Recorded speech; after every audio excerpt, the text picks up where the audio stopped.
apa wae. Gak ilmumu, gak zikirmu, gak perjuanganmu, gak ibadahmu, gak apa maneh dunyamu, mek dadekno kon gak eling menyang Gusti Allah, iku jenenge dunya.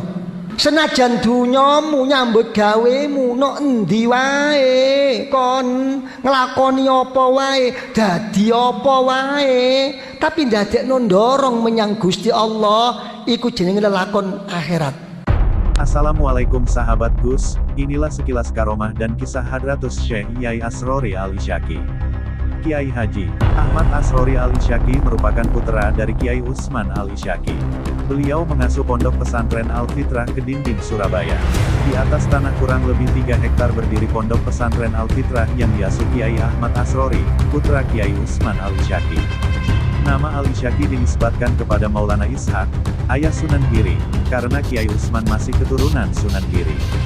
Semasa hidup, Kiai Utsman adalah mursyid tarekat Qadiriyah wa Naqsyabandiyah.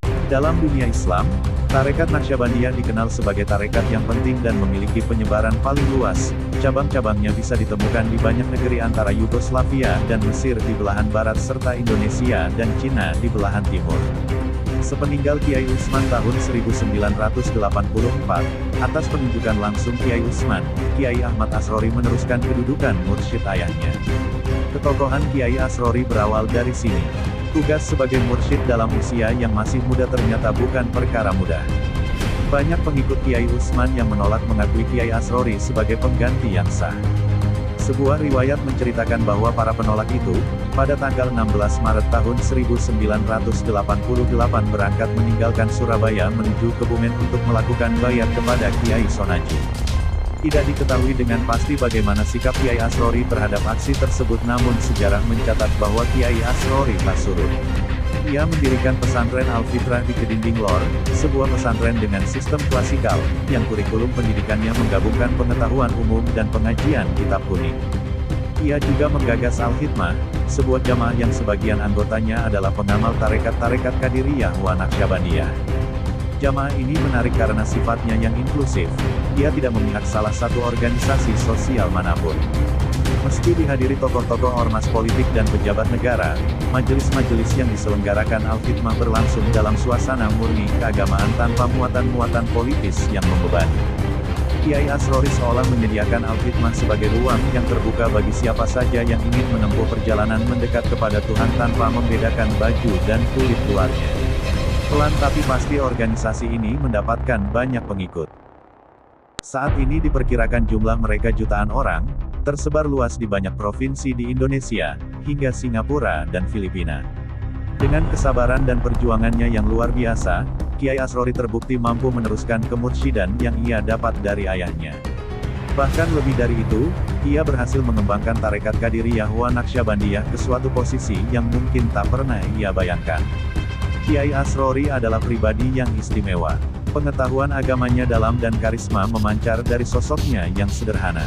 Tutur katanya lembut namun seperti menerobos relung-relung di kedalaman hati pendengarnya. Menurut keluarga dekatnya, sewaktu muda Kiai Asrori telah menunjukkan keistimewaan.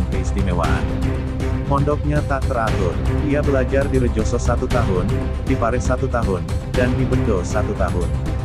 Di Rejoso ia malah tidak aktif mengikuti kegiatan ngaji.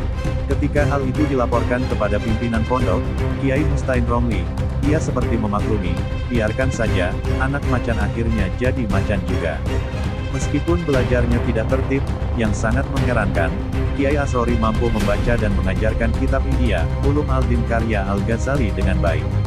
Di kalangan pesantren, kepandaian luar biasa yang diperoleh seseorang tanpa melalui proses belajar yang wajar semacam itu sering disebut ilmu laduni, ilmu yang diperoleh langsung dari Allah SWT.